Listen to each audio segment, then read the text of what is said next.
देखो डॉक्टर, तुम रोज अपने पुरानी मंगेतर के साथ काम करती हो, कभी कुछ कहा मैंने? वो अब भी तुम्हारा दावेदार है ना?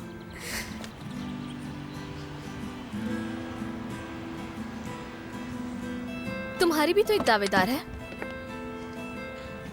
देखो आ गई है वो। कौन? वो दानिया?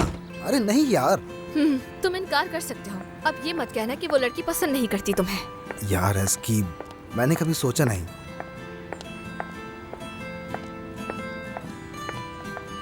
एस्की, तुमसे मिलने के बाद मैंने किसी लड़की के बारे में नहीं सोचा।